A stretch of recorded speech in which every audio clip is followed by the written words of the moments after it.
தமிழக முதல்வர் மு.க. ஸ்டாலின் இப்போ மகளிர் உரிமை தொகையா ஒரே சமயத்துல 5,000 ரூபாய் வழங்கினது அரசியல் வட்டாரத்துல மிகப்பெரிய பரபரப்பை ஏற்படுத்தியிருக்கு. பொதுமக்களும் இன்ப அதிர்ச்சியில ஆழ்ந்திருக்கிறாங்க.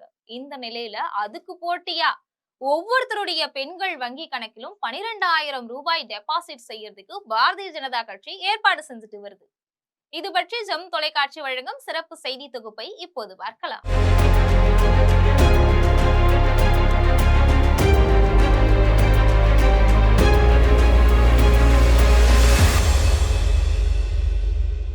தமிழக தேர்தல் தொடர்பா மத்திய உள்துறை அமைச்சர் அமித்ஷா தமிழகம் வந்த நிலையில தேர்தல் நிலவரம் பற்றி பாஜக தரப்புல தனிப்பட்ட முறையில ஆலோசனை கூட்டம் நடத்தப்பட்டுச்சு.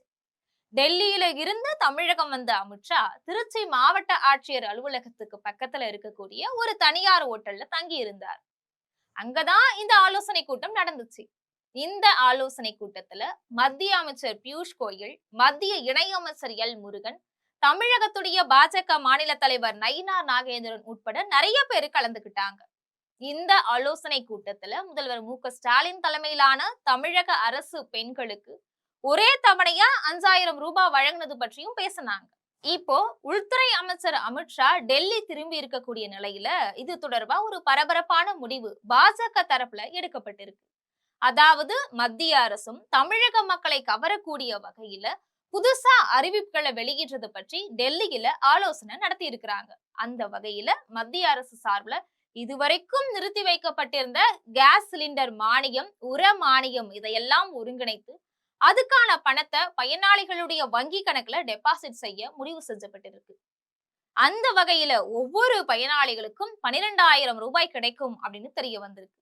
மத்திய அரசுடைய கிசான் சம்மன் நிதி உள்ளிட்ட திட்டங்களுக்கான நிதியை ஒண்ணு சேர்த்து மொத்தமா 12,000 ரூபாயை மத்திய அரசு வழங்க திட்டமிட்டு இருக்கிறதா தகவல் கசிஞ்சிருக்கு.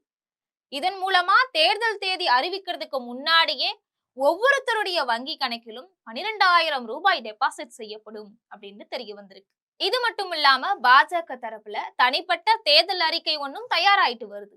இந்த அறிக்கையில நிறைய இலவச திட்டங்களுக்கும் வாய்ப்பு இருக்கு அப்படிங்கிறது முக்கிய செய்தியா இப்போதைக்கு பார்க்கப்படுது. இது போன்ற அரசியல் பின்னணி செய்திகளை தெரிந்து கொள்ள ஜெம் தொலைக்காட்சியுடன் தொடர்பில் இருங்கள். நன்றி, வணக்கம்.